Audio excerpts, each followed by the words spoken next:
नमस्कार, आप देख रहे हैं एक न्यूज 24 और मैं हूं स्वाति आपके साथ। अंतर्राष्ट्रीय योग दिवस के अवसर पर बिहार के मुख्यमंत्री सम्राट चौधरी ने अपने जीवन से जुड़ा एक भावुक किस्सा सुनाया।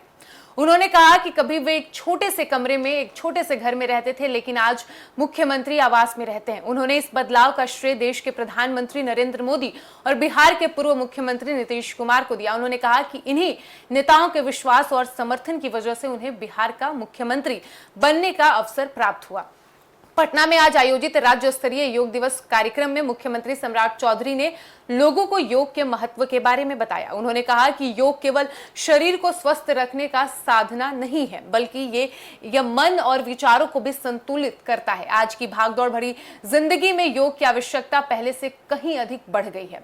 अपने संबोधन के दौरान बिहार के सीएम ने कहा कि जीवन में संघर्ष करने वाले व्यक्ति को कभी हार नहीं माननी चाहिए। उन्होंने अपनी शुरुआती दिनों को याद करते हुए कहा कि एक समय ऐसा था जब वे बहुत साधारण परिस्थितियों में रहते थे। उनके पास कोई बड़ा पद या विशेष सुविधा नहीं थी, लेकिन मेहनत, लगन और जनता के भरोसे ने उन्हें यहाँ तक पहुंचाने का काम किया। उन्होंने कहा कि मैं पहले बहुत छोटे घर में रहता था, आज मुख्यमंत्री आवास में रहता हूं और वहां रोज सुबह शाम टहलता हूं। ये मेरे जीवन का बहुत बड़ा बदलाव है, लेकिन मैं अपनी जड़ों को कभी नहीं भूल सकता। उनके इस बयान को लोगों ने काफी ध्यान से सुना और कार्यक्रम में मौजूद लोगों ने तालियां बजाकर सीएम के इस बयान का स्वागत किया। सम्राट चौधरी ने कहा कि राजनीति में आगे बढ़ने के लिए धैर्य और समर्पण दोनों की बहुत जरूरी होता है। उन्होंने बताया कि उन्हें जो जिम्मेदारी मिली है वो केवल एक पद नहीं, बल्कि जनता की सेवा करने का अवसर है। उन्होंने कहा कि बिहार के विकास के लिए उनकी सरकार लगातार काम कर रही है और आगे भी करती रहेगी। मुख्यमंत्री ने अपने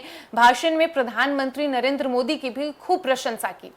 उन्होंने देश के प्रधानमंत्री मोदी को लेकर कहा कि प्रधानमंत्री ने देश में योग को वैश्विक पहचान दिलाने का काम किया और आज दुनिया के कई देशों में योग दिवस मनाया जाता है और करोड़ों लोग योग को अपने जीवन का हिस्सा बना चुके हैं।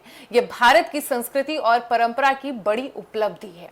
उन्होंने कहा कि योग हमें स्वस्थ जीवन जीने की प्रेरणा देता है और यदि लोग प्रतिदिन कुछ समय योग के लिए निकाले तो कई बीमारियों से इससे बच सकते हैं। योग मानसिक तनाव को कम करता है और सकारात्मक सोच विकसित करने में भी काफी हद तक मदद करता है। कार्यक्रम में बड़ी संख्या में लोगों ने सामूहिक योगाभ्यास किया और इस दौरान कई मंत्री, जनप्रतिनिधि और अधिकारी भी मौजूद रहे। राज्य स्तरीय आयोजन में स्वास्थ्य मंत्री निशांत कुमार समेत कई प्रमुख नेताओं ने हिस्सा लिया और पूरे बिहार में जिला मुख्यालय और विभिन्न संस्थानों में भी योग दिवस के कार्यक्रम को आयोजित किया गया। साथ ही आपको बता दें कि बिहार के सीएम सम्राट चौधरी ने युवाओं से विशेष अपील करते हुए कहा कि योग को अपनी दिनचर्या का हिस्सा बनाएं। उन्होंने कहा कि स्वस्थ शरीर और स्वस्थ मन ही किसी भी व्यक्ति की सबसे बड़ी पूंजी होती है। यदि युवा स्वस्थ रहेंगे तो राज्य और देश का भविष्य भी मजबूत होगा।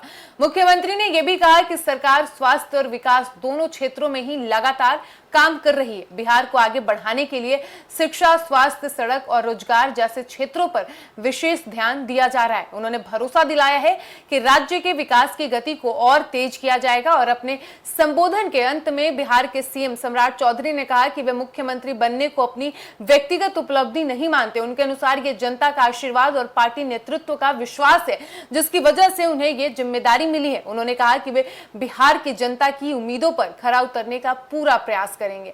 एक योग दिवस के इस कार्यक्रम में मुख्यमंत्री का यह बयान सबसे अधिक चर्चा में रहा, जिसमें उन्होंने ये कहा कि मुझे प्रधानमंत्री मोदी जी और पूर्व मुख्यमंत्री नीतीश कुमार जी ने बिहार का मुख्यमंत्री बनाया और उनके इस बयान को राजनीतिक और सामाजिक दोनों स्तरों पर महत्वपूर्ण माना जा रहा है। साथ ही उन्होंने अपने संघर्षपूर्ण जीवन की कहानी सुनाकर ये संदेश देने की कोशिश की कि मेहनत और समर्पण के बल पर कोई भी व्यक्ति बड़ी सफलता कभी भी हासिल कर सकता है। फिलहाल इस वक्त की खबर में इतना ही और ऐसी ही तमाम खबरों के लिए बने रहिए हमारे साथ और देखते रहिए एक न्यूज 24। धन्यवाद।